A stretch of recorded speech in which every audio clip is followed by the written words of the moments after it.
ഇന്ന് വീട്ടിൽ ഉസ്താദിന് നോമ്പ് തുറയാണ്. നോമ്പ് 29 ലാസ്റ്റാണ് നമുക്ക് കിട്ടിയത് കേട്ടോ. അപ്പം അതിലേക്ക് നമ്മൾ മന്തി ഉണ്ടാക്കാമെന്ന് വിചാരിച്ചിട്ടുണ്ടായിരുന്നു.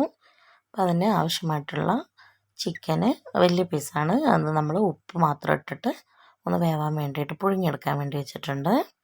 ഇനി അതിലേക്ക് മസാല തയ്യാറാക്കാൻ വേണ്ടിയിട്ട് ഇത്രയും സാധനങ്ങളാണ് നമ്മൾ ഒന്ന് അരച്ചെടുക്കുകയാണ് കേട്ടോ.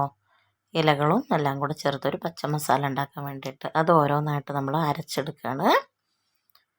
ആദ്യം മല്ലിയിലകൾ, മല്ലി, പുതിന, കറിവേപ്പില ഇത്ര അരച്ചെടുത്തു. പിന്നെ പച്ചമുളക്, എല്ലാ സാധനങ്ങളും അങ്ങനെ ഒരു അരച്ച് നമ്മൾ മാറ്റി വെച്ചു. അതിലേക്ക് മസാലപ്പൊടികൾ ചേർത്ത് കൊടുത്തു. ശേഷം ആവശ്യത്തിന് ഉപ്പ് ചേർത്ത് കൊടുത്തു. മന്തി മസാലയും കേട്ടോ അതിൽ ചേർത്തു. എല്ലാം കൂടെ ചേർത്തതിന് ശേഷം നമ്മൾ പുഴുങ്ങി വെച്ചിട്ടുള്ള ആ സ്റ്റോക്ക് വെള്ളം മാറ്റി വെച്ചിട്ട് പീസ് മാത്രം എടുത്ത് മസാല തേച്ച് റെസ്റ്റ് ചെയ്യാൻ വേണ്ടിയിട്ടൊരു 2 മണിക്കൂറിൻ്റെ അടുത്ത് മാറ്റി വെച്ചു കേട്ടോ. അപ്പോൾ ആ തിരക്കിൽ തന്നെ നമ്മൾ കട്ട്ലേറ്റ് ഉണ്ടാക്കാൻ വേണ്ടിയിട്ട് കട്ട്ലേറ്റിനുള്ളതൊക്കെ പരത്തി വെച്ചിട്ടുണ്ടായിരുന്നു. അതൊക്കെ സെറ്റാക്കി വെച്ചു. അതിൻ്റെ കൂടെ നമ്മൾ അടുപ്പിൽ ചിക്കൻ വറുക്കാൻ വെച്ചിട്ടുണ്ടായിരുന്നു. ചിക്കനും വറുത്തെടുത്തു. ആ സമയം കുട്ടികൾ ഭയങ്കര കളിയായിരുന്നു കേട്ടോ. മാമൻ്റെ മക്കളും മോനും പൊന്നും എല്ലാം കൂടെ അവർ ഒരു കളറിങ് ബുക്കിൽ കളറടിക്കുക, മായ്ക്കുക അങ്ങനെയൊക്കെ കളിച്ചുകൊണ്ടിരിക്കുന്നു.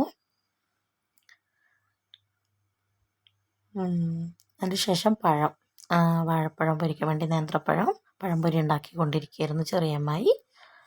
പിന്നെ മാമൻ്റെ ചെറിയ മോളാണ് കേട്ടോ. മോനുവിൻ്റെ ഊഞ്ഞാലിൽ അടി കളിക്കുകയാണേ.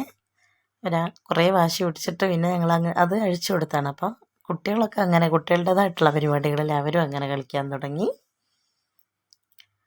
അതിനുശേഷം മന്തി വെക്കാൻ വേണ്ടിയിട്ട് തുടങ്ങി കേട്ടോ. അപ്പോൾ വെള്ളമൊക്കെ പാകത്തിന് വെച്ച് എല്ലാം റെഡിയാക്കി അരിയൊക്കെ തിളച്ച് വന്നു.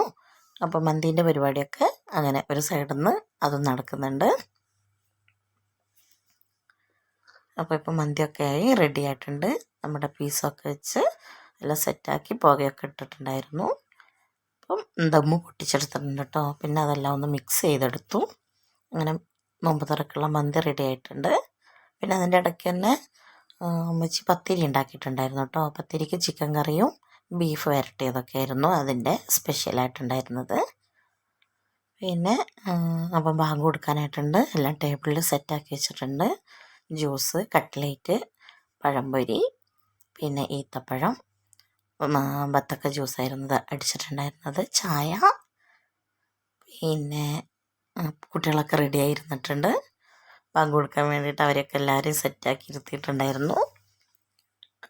ഇപ്പോൾ സമയം 6:30 കഴിഞ്ഞിട്ടുണ്ട് കേട്ടോ. അപ്പോൾ എല്ലാവരും വല്യമ്മയൊക്കെ വന്നിരിക്കുകയാണ്. പിന്നെ അത് ചായയുടെയൊക്കെ കഴിഞ്ഞു. പിന്നെ ഉസ്താദ് പള്ളിയിൽ നിന്ന് വരുമ്പോഴേക്കും ബാക്കിയുള്ള സാധനങ്ങളൊക്കെ ടേബിളിൽ നമ്മൾ സെറ്റാക്കി വെച്ചിട്ടുണ്ടായിരുന്നു.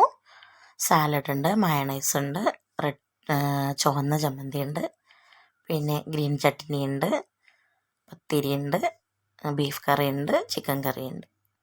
അപ്പം ഇത്രയൊക്കെയായിരുന്നു നോമ്പ് തുറയ്ക്കുള്ള സ്പെഷ്യൽ ഐറ്റംസ് എന്ന് പറയുന്നത്. അങ്ങനെ നല്ല ഭംഗിയായിട്ട് നോമ്പ് തുറയൊക്കെ കഴിഞ്ഞു. ഞങ്ങൾ നോമ്പ് തുറക്കുമ്പോഴേക്കും പെരുന്നാൾ മാസം കണ്ടു എന്നുള്ള